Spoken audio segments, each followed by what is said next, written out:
गोटे सुंदर और सुशील झील थिला ना थिला तार Rima. A beautiful and nice girl, her name was Rima. Rima अष्टम श्रेणी रे पाठ पढुतिला। Rima was studying in class 8।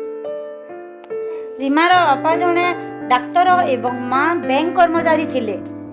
रीमा's father was a doctor and her mother worked in a bank.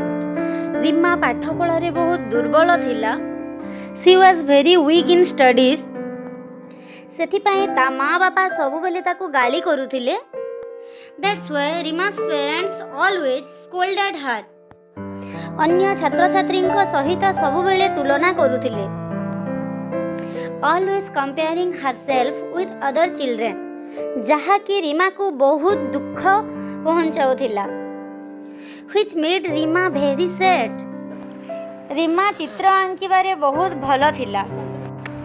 Reema was very good at drawing. दिने से चित्रांकन रे प्रथम स्थान अधिकार करितिला एवं घर को आसी माँ बापा को बहुत खुशी रे कहिला कि मु चित्रांकन रे प्रथम स्थान अधिकार करिछि। One day he secured first position in a drawing competition. She came home and said, "Papa, Mummy, I have won the first position in drawing competition." पापा कहले एहा गोटे बड़ कथा नुहे। Dad said, "It's not a big deal." जदि तू पाठ पढ़ी कि भल मार्क आनंतो ताहेले हम बेसी खुशी होंते। If you had studied well and achieved good results, we would have been happier. बापांकर सेमिति कथा सुनी रीमा मर्माहत होई पड़िला।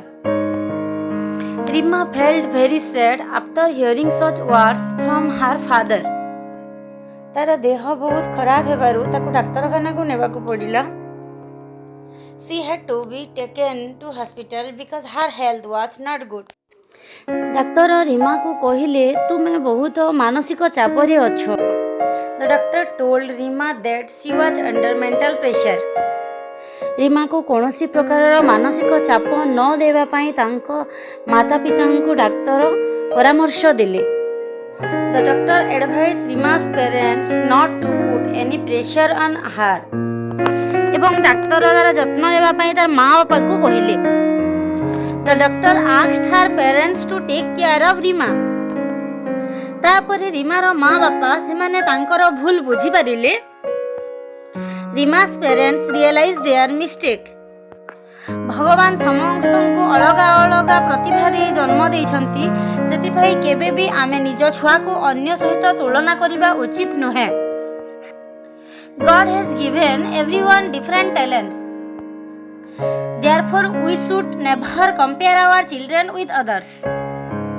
जदि आमर ये स्टोरी टी आपण मानन को भल लागुची ताहेले प्लीज लाइक शेयर सब्सक्राइब करंतु कमेंट सेक्शन रे लिखिकी बतांतु आउ मध्य आमे नवा नवा स्टोरी नै कि आनिबु। एटा निश्चित भाबरे आपण मानन को पई हेल्पफुल हेबो बोली मु भाबुची।